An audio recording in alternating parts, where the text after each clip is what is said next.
presents Hollywood.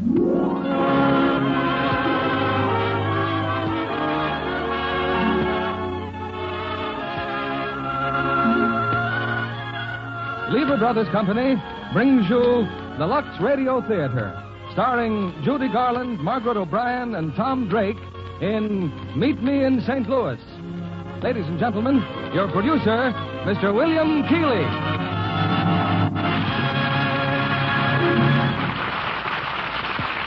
Greetings from Hollywood, ladies and gentlemen. The theme song of tonight's play is the title of Metro-Goldwyn-Mayer's screen hit, Meet Me in St. Louis, based on the novel of the same name by Sally Benson, currently playing in theaters all over the country. The title refers, of course, to the World's Fair in St. Louis in 1904. 10 million people attended it, but twice as many people in our listening audience will be going there tonight with three of Hollywood's most charming stars, Judy Garland, Margaret O'Brien, and Tom Drake. They take you back to an era of nostalgic charm in a warm and haunting story of romance. And in that same nostalgic spirit comes a letter from a young girl who was married last September in a family heirloom dress of Maltese lace. The lace, she says, was very delicate and 97 years old. Yet when we washed it with Lux Flakes just before the wedding, it came out perfectly preserved in color, daintiness, and texture.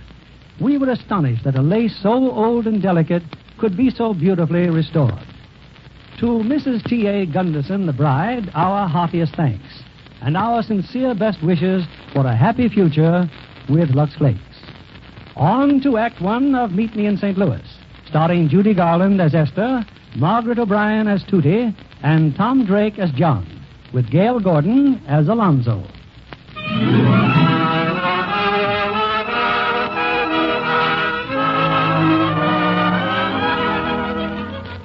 In the year 1903, there lived in the city of St. Louis a family named Smith. There were Mr. and Mrs. Alonzo Smith and Grandpa Smith. There were also two daughters and a son, Rose, Esther, and Lonnie. Oh, yes, and another daughter, Tootie, aged 7, who at this moment perches next to Mr. Costello on Mr. Costello's ice wagon. My goodness, Tootie, that's 5 o'clock. Giddy up, Beatrice. Oh, how's your doll feeling now, Tootie? Any better? Oh, no. Poor Margaretha. I've never seen her look so pale. Probably the heat. Been awful hot today. I doubt very much if Margaretha will live through the night. She has 4 fatal diseases. As a rule, only takes one. She's going to have a beautiful funeral in a cigar box my papa gave me, all wrapped up in silver paper. That's the way to go if you got to go. Oh, she's got to go. How's Beatrice feeling? Oh, Beatrice don't mind the heat. Why, she's the strongest horse in St. Louis. Excuse me, Mr. Costello, but it's pronounced St. Louis. That's funny. Now you take that their new song. Meet me in St. Louis, Louis, meet me. Oh, no, that's different. We sing that song all the time in our house. My sister Esther and my sister Rose and Grandpa and everybody. Well, St. Louis is St. Louis. It's still a grand old town. Not a town, Mr. Costello. It's a city. And it's the only city that's going to have a World's Fair. Gosh, wasn't I lucky to be born in my favorite city? You sure were, honey. So was I, and so was Beatrice. Is that right, Beatrice? Come on, gal. Giddy up.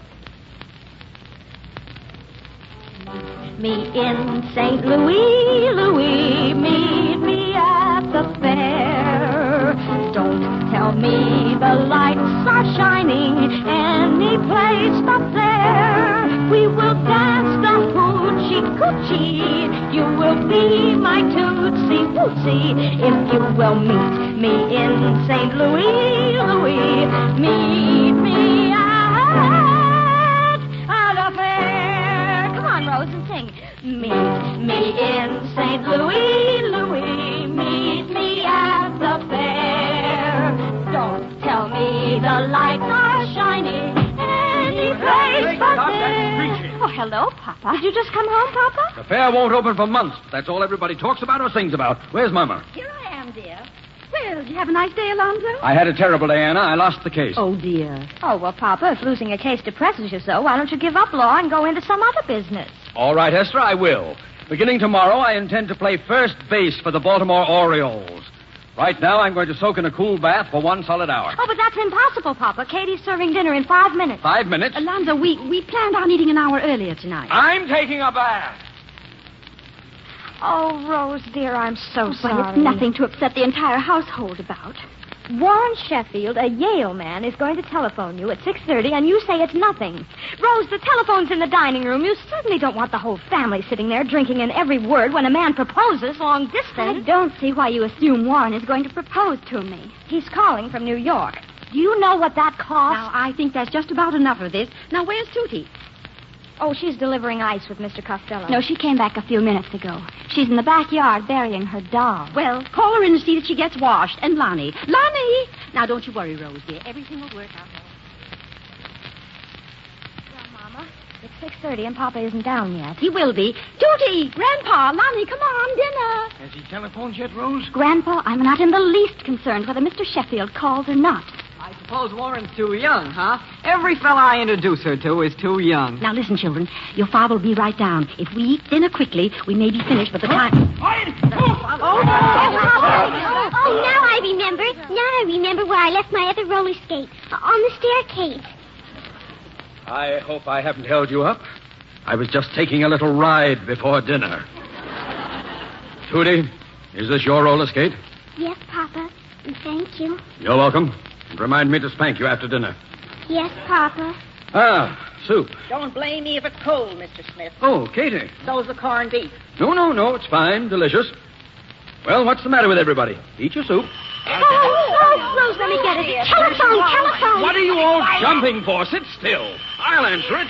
I'll die. I'll simply die. Hello? What? New York? No, I'm not calling New York. What? Hello? Hello? Anna, I'm going to have that instrument of torture ripped out of this home. Oh, Alonzo, every telephone call's not for you, dear. Rose is crying. Well, what's the matter with you? Oh, it's nothing, Papa. You've just ruined Rose's chances to get married, that's all. What did you say? That was Warren Sheffield calling long distance to propose. Oh, I see.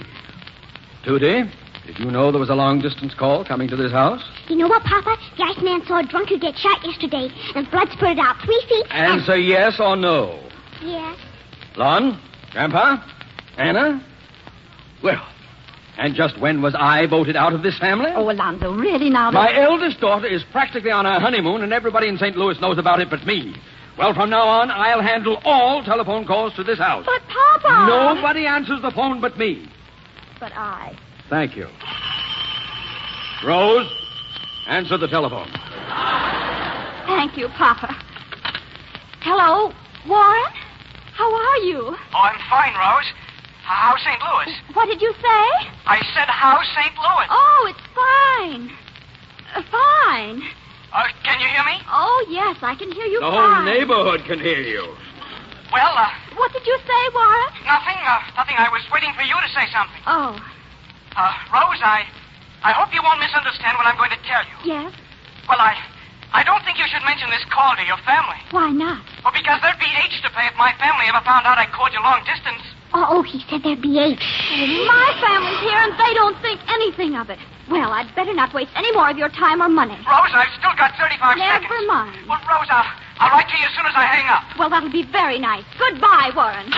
Well, that's the darndest proposal I ever heard. Well, of all things, he talks about the weather. Well, I'll bet there isn't another girl in St. Louis who's had a Yale man call her long distance just to inquire about her health. If you don't mind, I'd like to be excused. A Yale man, eh, Lonnie? Yes, Papa? That settles it. You're going to Princeton.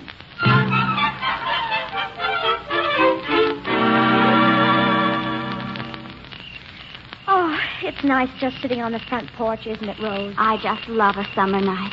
Esther, wasn't that silly of me, running away from the dinner table? Oh, Rose, I wish I had your savoir faire. Esther, look. Next door, a new neighbor. John Truitt. Yes, on the lawn. Now, for goodness sake, don't let on that we see him. Ready? Yes. Let's get a little closer to the railing. Isn't it a gorgeous night, Esther, dear?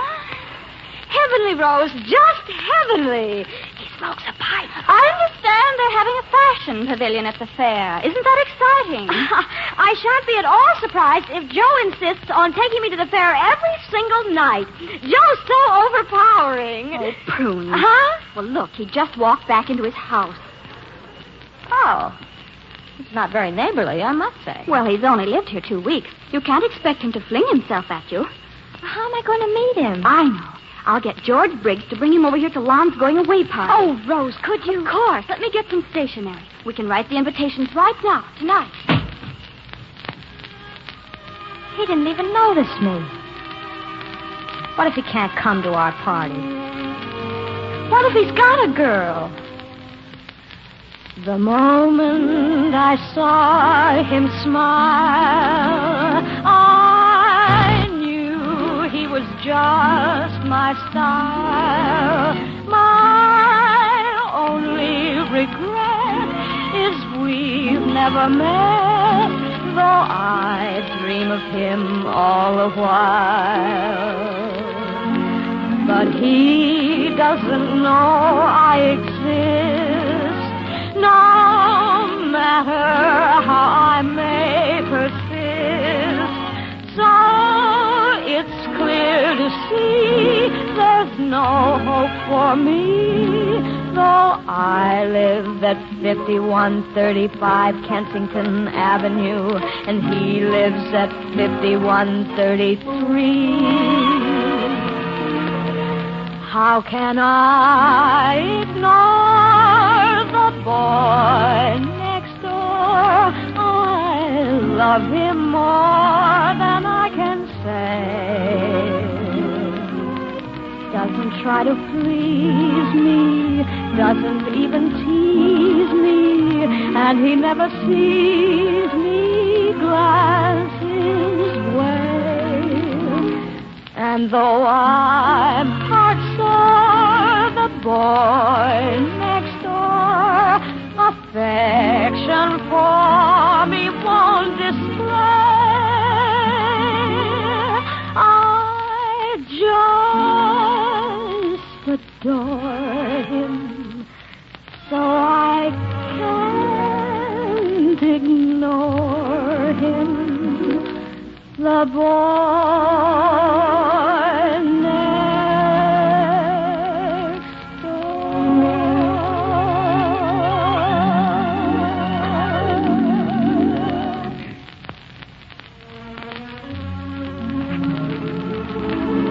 My dear Mr. Truitt, you are cordially invited to a party on Saturday next in honor of our brother, Alonzo Smith, Jr., who is living for Princeton. Cordially yours, Rose Smith. How's that, Ed? Well, it's pretty formal, but I guess we'd better be pretty formal to start with.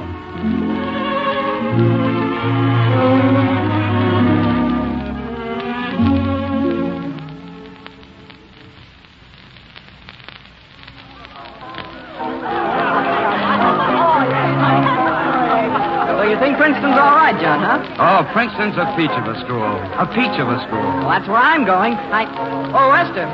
Yes, Alonzo. May I present our neighbor, John Truitt? I'm sorry, I didn't quite catch the name. John Truitt. Oh, well, welcome to our house, Mr. Truitt. Well, thank you.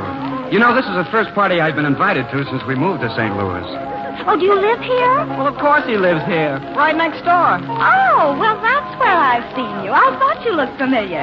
If this dance isn't taken, Miss Smith, I'd be very honored. Oh, I'm terribly sorry, but Oh, well, since you're our next-door neighbor. Thank you.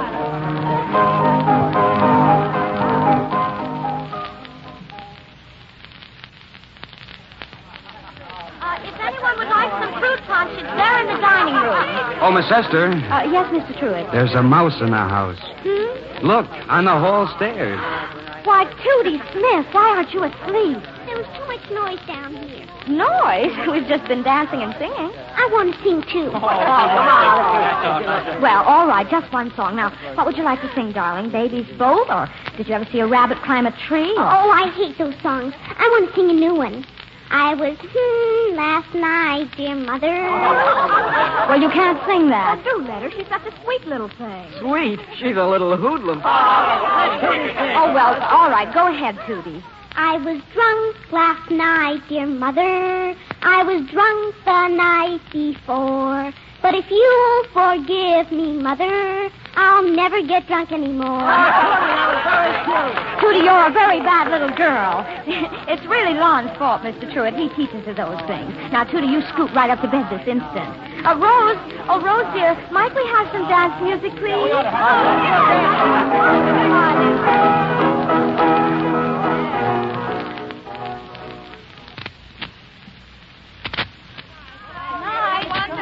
Good night. Looks like I'm the last one leaving. Well, good night, Miss Esther. Good night. Well, don't forget your beauties, please. Presently, Rose, dear. Well, I guess I better get going. We'll be seeing some more of you, won't we? Oh, you bet. You'll be joining our crowd Friday. We're all taking the trolley out to the fairgrounds just to see what progress we're making. Oh, sure. Well, good night. Good night. Oh, that Welch rabbit you served was ginger peachy. I'm so glad. Oh, Mr. Truitt. Yes, Miss Esther? This is an untoward request, but would you mind accompanying me through the house while I turn out the lights? Well, It's just that I'm afraid of mice. Well, sure. That's the least a man can do for his charming hostess. Those two lights in the hall, and then we'll be finished. Oh, if you can't see, just take my hand, Mr. Truitt. Well, thanks. This way. Say, that's nice perfume. Do you like it? It's essence of violet. Exactly the same kind my grandmother uses. No, this is different.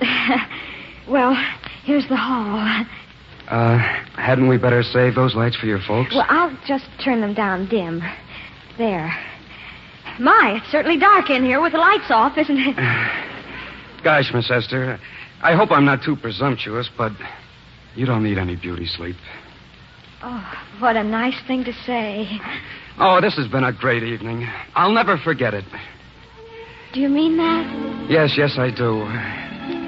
Do you always shake hands with the girl when you say goodnight? Oh, no, sir. Only when I think an awful lot of her. Oh. And you know something else, Esther? What? You've got a mighty strong grip for a girl. Good night, Esther. Good night, neighbor.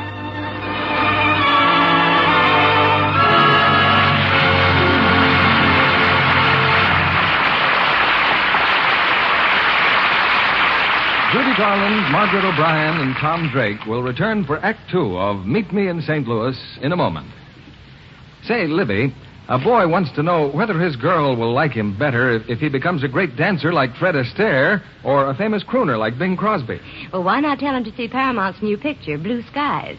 They're both in that, and they both love the same girl, Joan Caulfield. Frankly, if I'd been Joan in that picture, I never could have made up my mind. Those wonderful sentimental tunes Bing sings should sweep any girl off her feet. Just like an Astaire dance. Isn't this Fred's farewell to pictures? Well, that's what he insists, but millions hope it isn't true. He's never been better, or his dance is more original. Being Astaire's partner is a real honor. Well, he has two in Blue Skies. Blonde Joan Caulfield and a little Latin from Manhattan, Olga San Juan. Both are divine in Technicolor. I'll bet I know another thing they had in common. What's that? Lux care for their stockings. Oh, you're absolutely right. Anybody who dances knows how much strain stockings get. So naturally, the girls use Lux Flakes to cut down runs. Not only girls who dance, Libby, but girls everywhere know how much longer Lux stockings last. And so do Paramount Studios. Stockings for the chorus got the same Lux care as those of the stars. But of course Joan knew about Lux long before she went to Hollywood. Wasn't she a model in New York? That's right. And models soon learned to get more wear from stockings by luxing them every night. Well, actual strain tests proved how right they are. In these tests, stockings rubbed with cake soap went into runs very quickly. The luxed ones lasted and lasted. Twice as long, in fact. Girls on a budget appreciate that. Right, Libby. Now, a suggestion to the ladies of our audience. Because Lux is made of scarce materials, please don't waste it. Here's your producer, William Keeley. Act Two of Meet Me in St. Louis, starring Judy Garland as Esther, Margaret O'Brien as Tootie, and Tom Drake as John.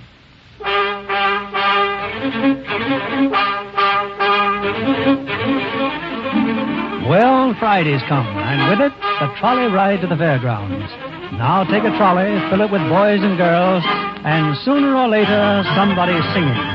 In this instance, it's Miss Esther Smith, who finds ample reason to sing, for sitting next to her, thoroughly smitten, is the boy next door, John Truitt. With my high starched collar and my high top shoes and my hair piled high upon my head, I went to lose a jolly hour on the trolley and lost my heart instead. With his light brown derby and his bright green tie, he was quite the handsomest of men. I started to yen, so I counted to 10, then I counted to 10 again.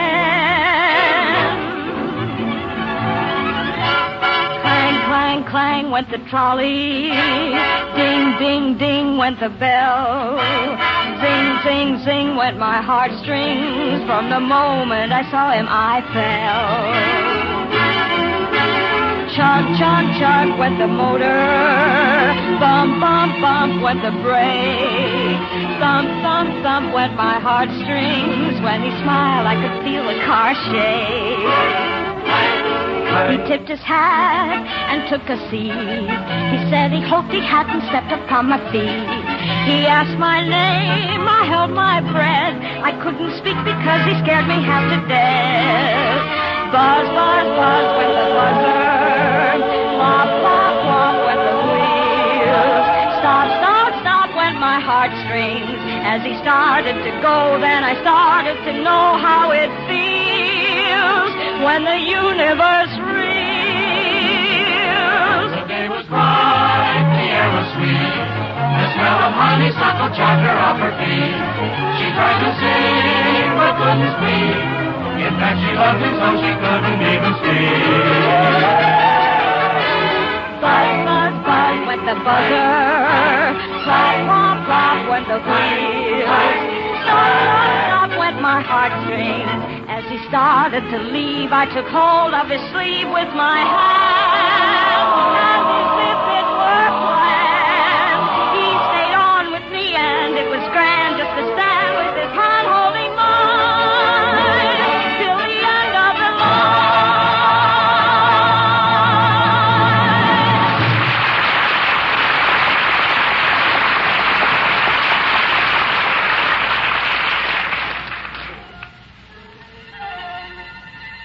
It's a few weeks later now, Halloween. And at the Smith home, disguised in sagging pants, a long red nose, and bristling mustaches, Miss Tootie Smith is about to brave the thrills and terrors of this ghost-ridden night. And wait till you see what I do to Mr. Brokoff. Do you know what Mr. Brokoff does, Esther? Minds his own business as far as I know.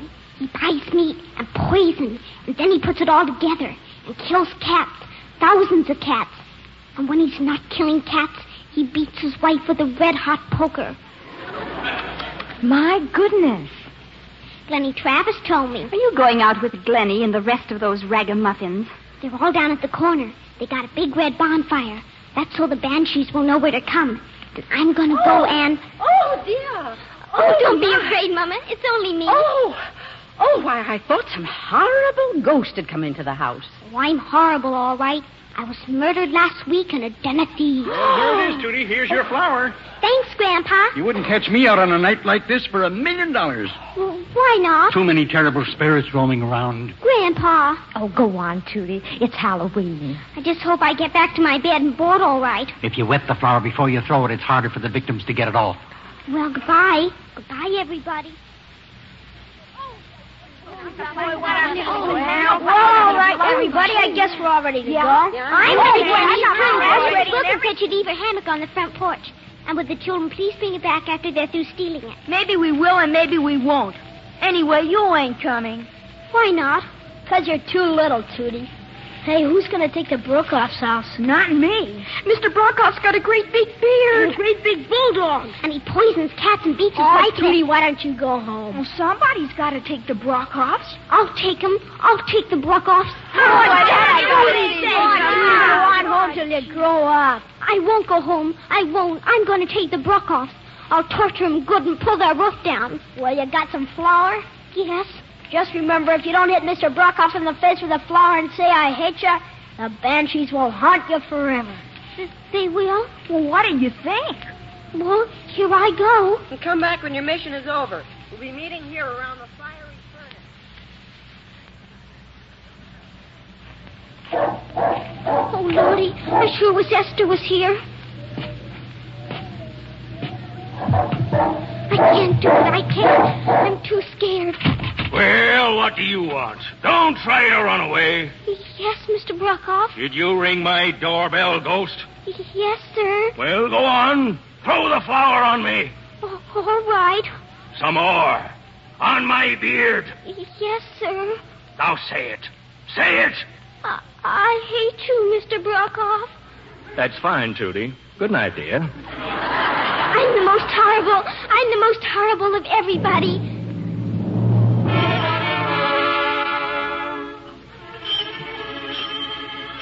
That you, Tootie? I'm coming. Well, did you have a nice...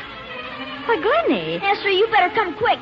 Something happened to Tootie. What are you talking about? Down by the trolley. She got hurt, Esther. She's bleeding like anything. Oh.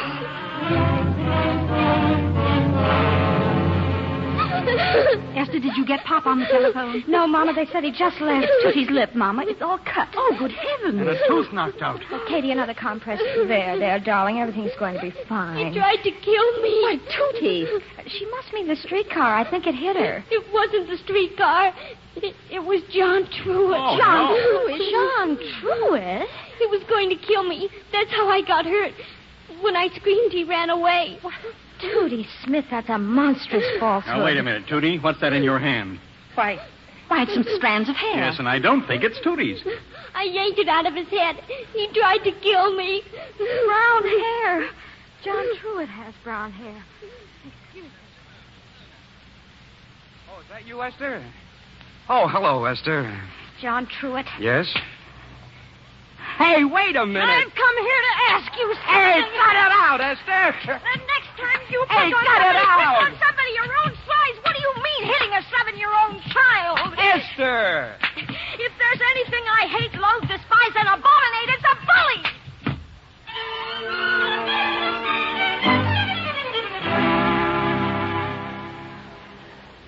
I want to sleep in Esther's bed, Mama. Of course, darling. Oh, I hate to think what your father's going to say when he hears about this. He may even strike that Truitt boy. He won't have to, Mama. I just took care of him. I was drunk last night, dear Mother. I was drunk the night before. Esther, your dress. Oh, that must have happened when he was trying to hold me off. I bit him. I bit him, too. Did you, Tootie? That's not what Tommy Berkheimer says. I've just been talking to him. Did the trolley go off the tracks, Grandpa? No, but the cable came off when the motorman put on the brakes so fast. At least that's what Tommy tells me. What are you talking about? It seems the kids had found an old suit of clothes, so they stuffed it with straw, and somebody put it on the trolley tracks. We thought the car'd go off the track. Tootie Smith, why, you're nothing less than a murderess. You might have killed dozens of people. Oh, Rose, you're so stuck up. Tootie, how did you get that lip? How? Because John Truitt butted in. He dragged me up an alley so the policeman wouldn't get me. Huh. As though policemen never pay attention to girls. But I yanked his hair out and got away. Then I fell down and cut my lip. Oh, what I'm going to do to you. Oh, yes, leave her alone. Well, what's so funny? Tootie, honestly, you're the most deceitful, sinful little creature I've ever seen. And for 2 cents, I'd... Merciful heavens.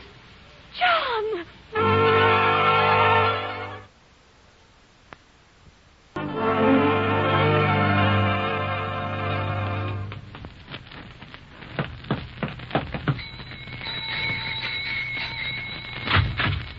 Oh, no, Esther, not again, please. Oh, John, there's been a terrible mistake. There has? Oh, yes, you see, Oh, did I do that? Black eye, and this, and this, and this. Oh, I'm terribly sorry. Oh, that's all right. How's Tootie?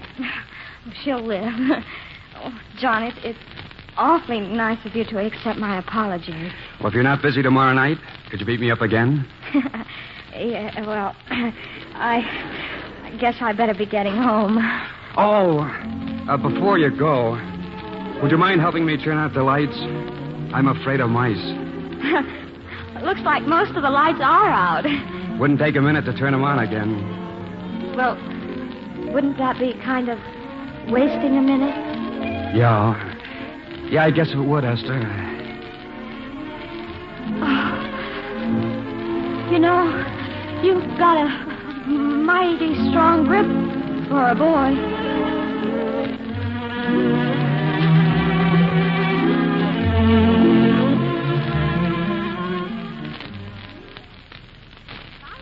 Sitting again, Tootie. I'll give you something that you'll...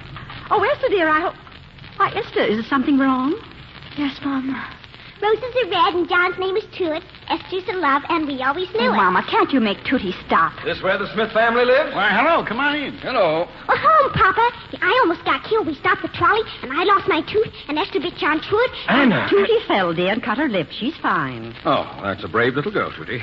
Oh, Anna, for you. Why, Alonzo, what a lovely box of candy. Is anything wrong? Anna, the firm is sending me to New York. Well, that's lovely, dear. Just as long as you'll be home for Thanksgiving. No, you don't understand. I'm to head the office there. We're moving to New York. Moving? To New York? I don't believe it. Oh, I simply don't believe it. Why, Anna, I thought you'd be overjoyed. But New York is such a big city, and... Well, what'll the children do? The same as they do here. Go to school, play, have their friends over. What friends, Alonzo? Yes, what friends? The friends they'll meet in New York. And Tootie just ready to be promoted. And Esther a senior. I've worked all my life to be a senior. And Rose in the Conservatory of Music. Yes, what about me in my life? You can take that with you. It's settled. We're going. Well, I must say you're being very cold-blooded. Well, I've got our future to think about. I've got to worry about where the money's coming from. With Lon in Princeton and Rose in music school and Tootie... Money. I hate, loathe, despise, and abominate money. You also spend it. And what about Katie and Grandpa and the chickens? So I'm a minor detail, am I? You know very well, Papa, I was talking about the chickens. Oh, never mind what happens to your family, as long as the chickens are provided for. Now, I guess we're all a little excited. We'll talk this over calmly tomorrow. Well, what's this? Hickory nut cake, as only Katie can make it. I can't go to New York. I simply can't. I'm taking my cat. Winona goes wherever I go. Where'll you keep her cooped up in a tenement? Oh, good evening, Katie. Couldn't help overhearing. Don't they have houses in New York? Rich people have houses. People like us live in flats. Thousands of people in one building. And what about the World's Fair? Yes, just when St. Louis is going to be the center of attraction of the entire universe. Katie, this cake is as light as a feather. You can bake anything in our stove. They got little box stoves in them tenements. Now, pass your plates, everybody. Have some cake. Thanks. I guess I got some things to do. Excuse me. Are you going up too, Grandpa? I'll help Katie with the ice cream dishes, Mom. Me too. As long as we're moving, it won't matter if I break some. Aren't you afraid, Anna? Alone in this room with a criminal? Now, dear, if you think it's best to move to New York, why, that's what we'll do. Eat your cake, Alonzo.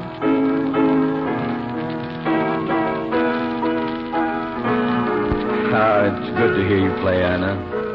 Why, that's a nice song. Remember when I used to sing it? Yes. All dark and farewell world, you and It's just lovely. Tootie and I guess we'll have some cake after all. I want the piece with the rose petals. Mighty nice song. Mighty nice. Rose and I... Well, there's nothing like good music and a piece of hickory cake. No, sir. He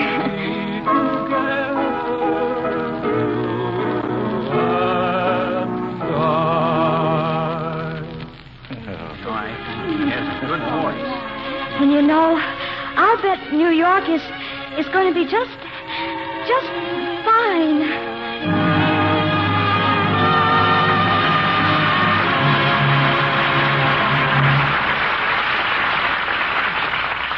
We pause now for station identification. This is CBS, the Columbia Broadcasting System.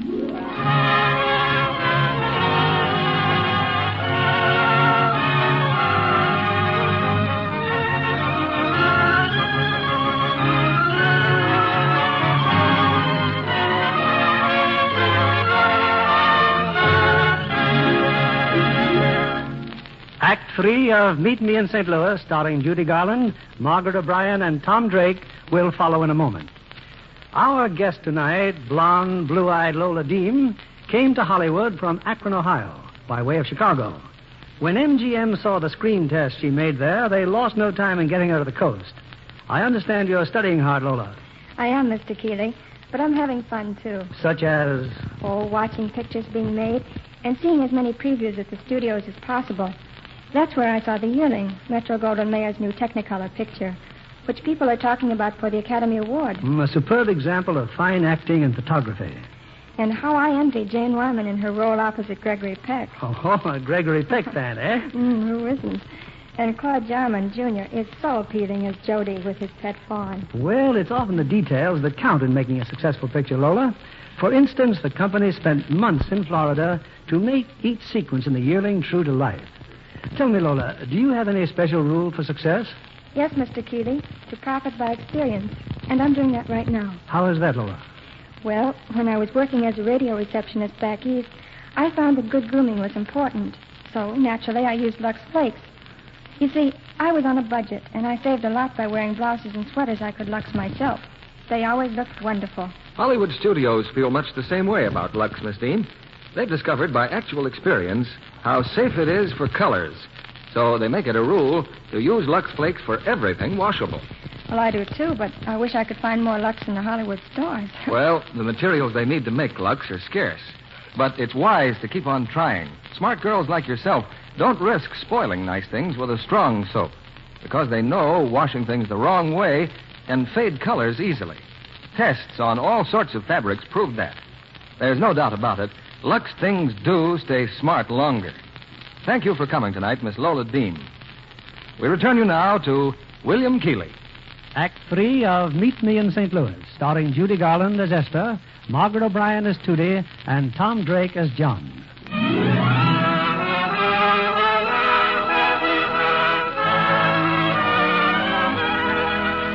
It's the day before Christmas, a week before the family moves to New York, and 5 hours before the annual Christmas ball at the Women's Club.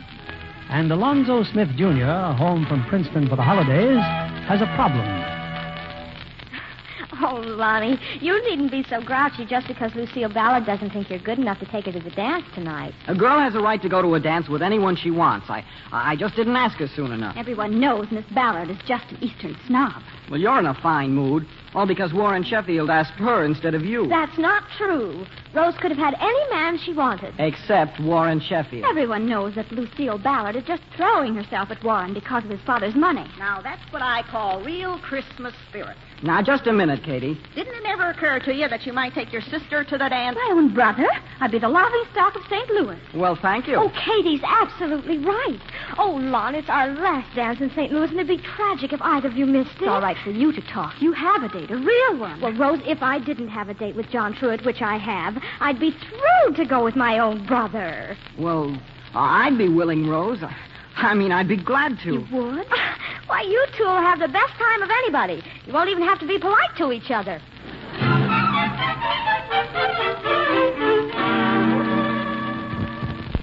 Hurry, yes, it's 7:30. Oh, S, you look grand, simply grand. That corset makes your figure just elegant. I feel elegant, but I can't breathe. But if we're going to wreck Lucille Ballard's evening, we definitely need every ounce of allure. Rose, don't you think I could be alluring without a corset? No, Esther, I don't. After all, you're competing with an Eastern girl. We'll have to monopolize all the worthwhile men. Well, there'll only be about 20 boys worth looking at. We could certainly handle 20 men. But what about John Truitt? Oh, I'll devote myself to John. But in between times, I'm going to make my presence felt amongst the others. Oh, Esther. What is it, Tootie? Somebody at the back door to see you. Who? Gosh, do you look funny. Tootie. Rose, could I please wear a corset, Now, too? Tootie, who's at the back door? Oh, somebody that looks like John Truitt. Oh, Rose, give me my kimono. I wonder what he could want. What are you giving me for Christmas, Rose? You'll find out tomorrow. I certainly hope it's a hunting knife. There's nothing I need worse than a good hunting knife. What's on? Well, come on in. Yes. I've got some bad news. My tuxedo. Well, what about it? It's at the tailor's. You see, I was playing basketball, and when I got there, it was closed. But Can't you borrow one? I've tried, but everybody who's got one is going to the ball. What about your father's? That was my father's. Well, then find the tailor and make him open the shop. Well, I know his name is Johnson, but I don't know where he lives. Oh, this is simply ghastly. Oh, S, I wouldn't blame you if you never spoke to me again. Oh, and you didn't do it on purpose. I guess there's nothing else I can say. Unless you want to do something else tonight. No, I'd better just stay home and do some packing. You know, we're leaving St. Louis in a few days. I know. And this is a fine going-away present I'm giving you. I'll bet you really hate me. Oh, no, John, I don't hate you. I just hate basketball.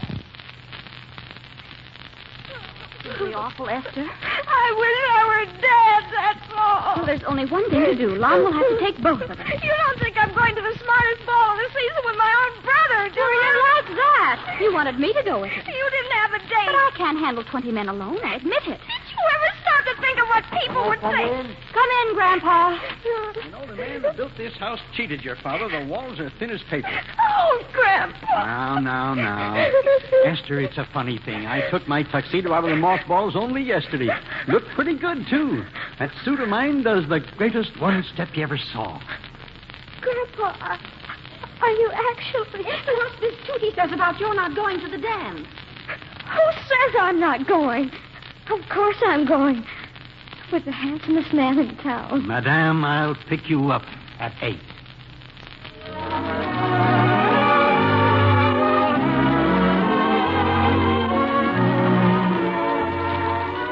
Esther, I'm here. I made it. Oh, gosh, S. I didn't find Mr. Johnson until 20 minutes of 10. But he opened up the shop, and, well, here I am. Oh, John, so much has happened, and I'm so glad. And if I'm crying, it's just because everything's turned out so simply divinely, and it's Christmas almost, and But what's happened? Don't you see them dancing? Rose and Warren Sheffield. Miss Ballard's a simply charming girl, even if she is an Easterner. She said we're all grown up, aren't we? And since all Warren talks about is Rose, my goodness, why doesn't he fill her dance card? Who's Lucille dancing with? Lonnie, of course. Oh, she's terribly fond of him. It's really so obvious. And now you're here. Oh, John, I've never been so happy in my life. Esther, could we go outside for a minute? I want to talk to you. Well, of course, John, if you like.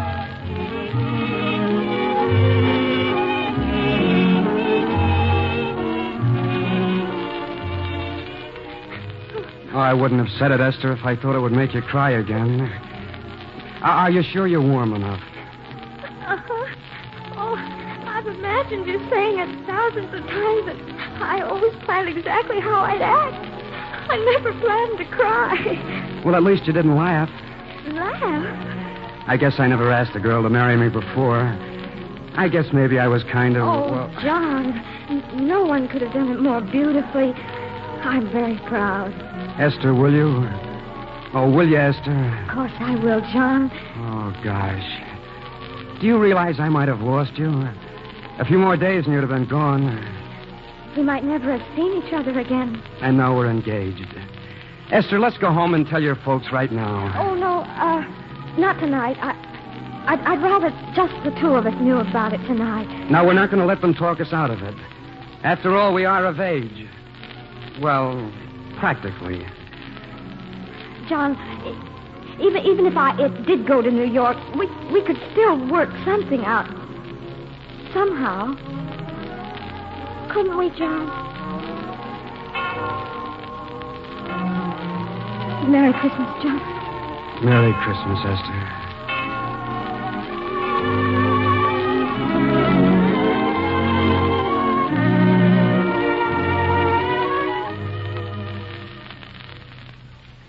Bed with you, Esther? Of course, darling. Come on now, cover up. You weren't asleep either, were you? Mm-mm. I've just been lying here, thinking. Was the dancing nice? Wonderful. I've been watching. The moon's so bright, but I haven't seen anything. Did he come? Did who come? Santa Claus. Oh, now you know he's not going to come until you're fast asleep. Then sing to me, Esther. Sing to me till I'm asleep. All right. What kind of song, darling? A Christmas song.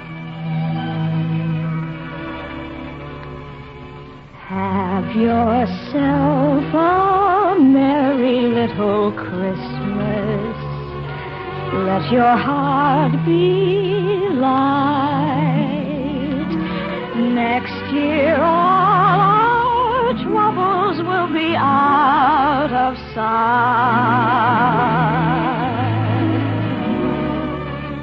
Have yourself a merry little Christmas. Make the Yuletide gay. Next year all our troubles will be miles away. Once again, as in olden days, happy golden days of yore,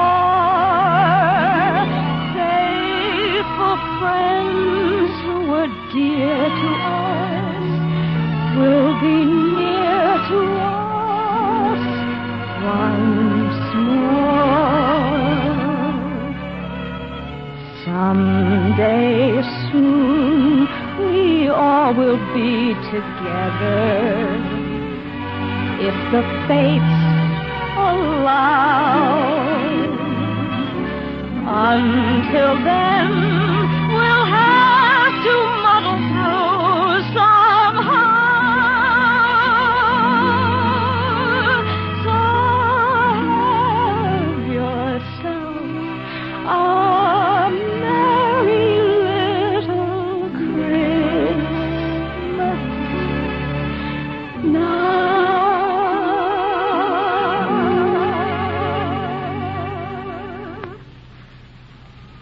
Tootie, you're still awake. I can't go to sleep. I can't. Oh, Esther, how will Santa Claus know where to find us next year? We'll be in New York. Oh, you can't fool him. He can find anybody he wants to find. If he brings me any toys, I'm taking them with me. I'm taking my dolls, and the dead ones, too. I'm taking everything. Of course you are. You won't have to leave anything behind. Except your snowman, of course. My snowmen. Well, we'd look pretty silly trying to get the snowman on the train, now, wouldn't we? Snowmen, my snowmen. Tootie, come back here. My poor little snowmen. What's going to happen to them? Snowmen, snowmen. Tootie, darling, it's all right. It's all right. What on earth happened, Esther? What was Tootie doing in the backyard? She just ran out, Papa, and it started to smash all her snowmen. Nobody's going to have my snowmen. Not if we're moving to New York. Oh, don't cry, darling. You can build other snowmen in New York. No, you can't. You can't do anything in New York like you can in St. Louis. You're sure she'll be all right? Yes, Papa, you go back to bed. I'll take care of her. Well, good night, Esther. Good night. Tootie, darling, New York's a wonderful place. Wait till you see the fine home we're going to have and the friends we're going to make. But the main thing, Tootie, is we're all going to be together, just like we've always been. That's what really counts. We could be happy anywhere, as long as we're together. Anna, wake up. Rose, Grandpa, Lonnie, everybody get up. Esther, Tootie, come on, all of you. Come on downstairs. Papa, what's wrong? Everything's wrong. Anna, where are you? Grandpa, come downstairs this minute. Now, everybody get in here and sit down. There's nothing to sit on, Alonzo.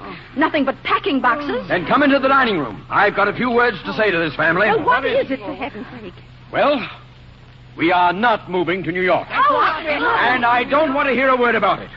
We're going to stay right here in St. Louis till we rot. We haven't rotted yet, Alonzo. But what did you say to the firm, Papa, to Mr. Fenton? But I've changed my mind. I'm a junior partner, not a puppet on a string.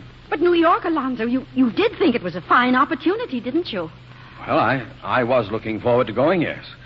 But after all these weeks, watching my family's hearts breaking, and then Tootie a little while ago, and... Well, New York hasn't got a copyright on opportunity. The trouble with you people is you don't appreciate St. Louis because it's right here under your noses. I'll take that. Oh! Is this you, Rose? Oh, I mean... Do I sound like Rose? Well, then get her to the phone. Wake her up or something. Now, just a minute, young man. Who do you think you're talking to? Papa, please let me take it.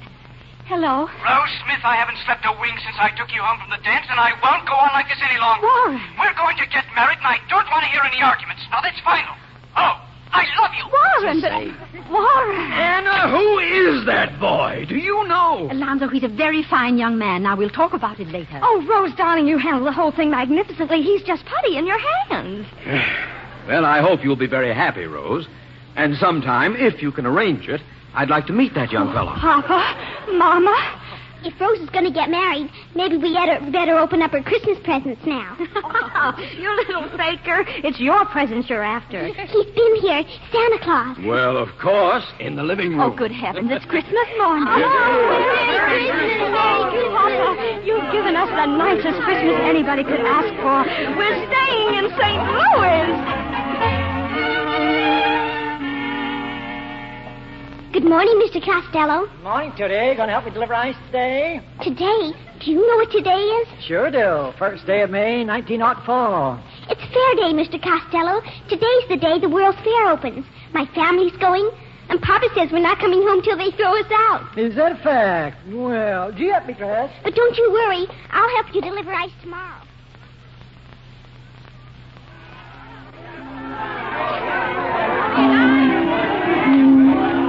Oh, John, it's 8 o'clock. We promised to meet the family for dinner at the French Pavilion. Oh, we'll be there, Esther.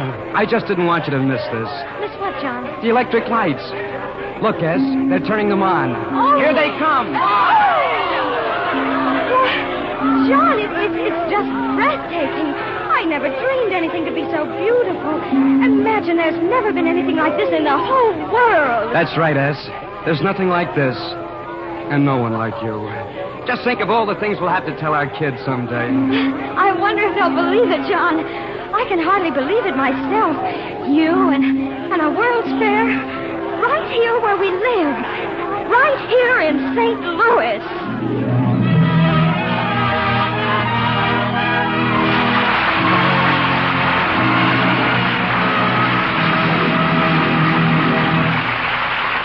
Before our stars return to the microphone, I'd like to tell you about Mrs. Brown. The Browns had some friends in for dinner recently, and after they finished, Mrs. Green said, "Let's do the dishes now, Mary. I'll give you a hand." Oh, thanks. It really won't take long. Optimist.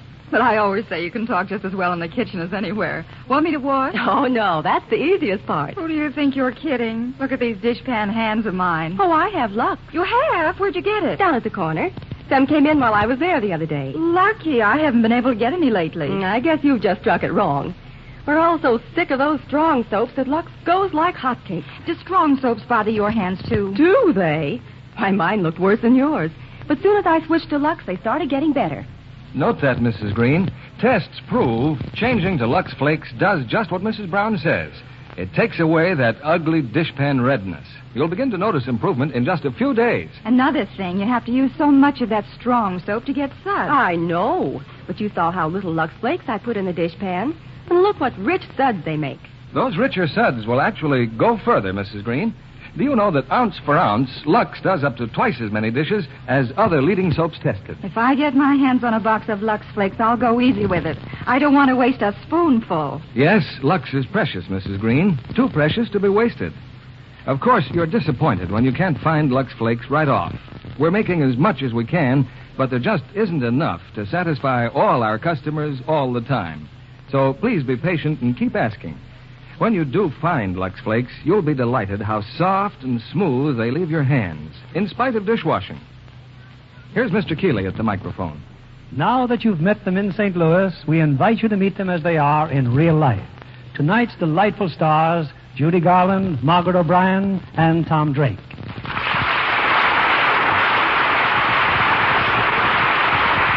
Judy, we enjoyed both your singing and your acting. Well, Bill, tonight's play certainly puts one in the mood for Christmas. You know, Christmas is only 23 days away. Hey, that's pretty close figuring, Margaret. And, Judy, this will be the first Christmas for the newest member of your family. Have you bought the baby any presents yet, Judy? Well, I haven't done much shopping yet, Margaret. Judy's been pretty busy. It was just recently she finished her latest Metro-Goldwyn-Mayer Technicolor picture, Till the Clouds Roll By. And Margaret's been pretty busy, too. She's been appointed National Junior Chairman of the Infantile Paralysis Fund. Just 3 weeks and 48 hours until Christmas. And during the Christmas holidays, Margaret, you'll have to see Tom Drake's new MGM picture, Courage at Lassie. As a matter of fact, Margaret has one of Lassie's puppies. Is that right, Margaret? Yes, and I named him Laddie. But just think, only 18 shopping days until Christmas. That's right, Margaret. And we've been doing some shopping on a play for next week. What are you presenting next week, Bill? Two brilliant stars who rank among our greatest favorites, Irene Dunn and Walter Pidgeon. They appear in one of the screen's most entertaining comedies, Columbia Pictures' recent hit, Together Again. It's the fresh, delightful story of a woman torn between love and her career as a small-town mayor. A play I'm sure our audience will love. Well, Irene Dunn and Walter Pidgeon really make a great team, Mr. Keeling. And remember, only 23 days until Christmas. Yeah, and remember, too, the days are getting shorter, Margaret. See, that makes things even better. Good night. Good night. And best holiday wishes to you all.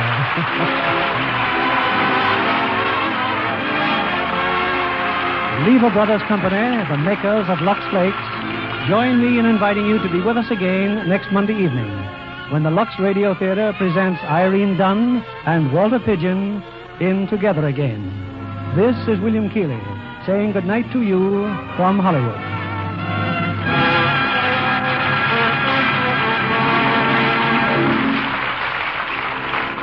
More than 2 million servicemen returning to civilian life are homeless. Help out by making your extra rooms available to rent and by listing your sales or rentals with the Veterans Housing Center.